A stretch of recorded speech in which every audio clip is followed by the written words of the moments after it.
This is Marwell Wildlife in Hampshire, England. It was started in 1972, and since then, it has become one of the most popular wildlife parks in the UK.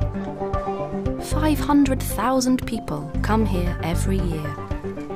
They come to visit well-known animals like giraffes, tigers, monkeys and rhinos, as well as more exotic animals like the snow leopard,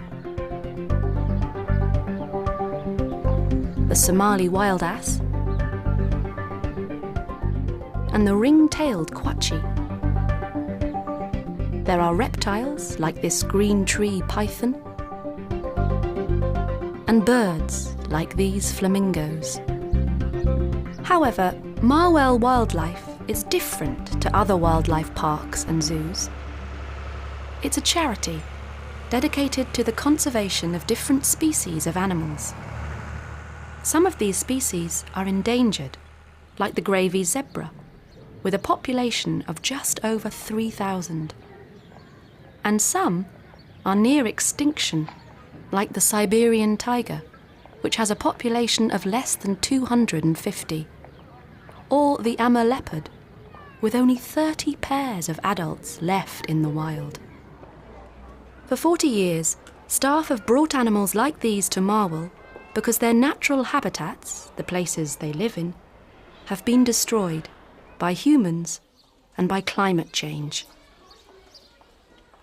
It's a sad fact, but if these animals were left in the wild, they probably wouldn't survive. In Marwell Wildlife, they live and breed safely, and unlike many other zoos and wildlife parks, they have lots of space.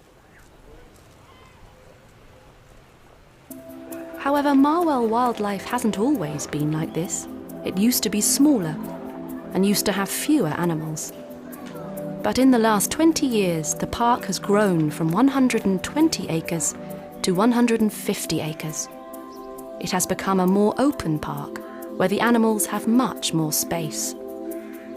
Marwell is now home to 235 different species, and in total, 1,200 animals live in the park.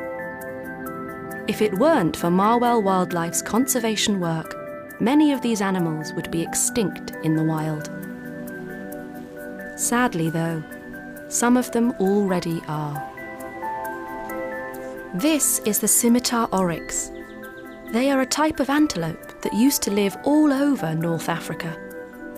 They have always been hunted for their large horns, and now there are none left in the wild. They only live in places like Marwell Wildlife, where they are part of a breeding programme. The park hopes that if more oryxes are born, then some might be released back into the wild.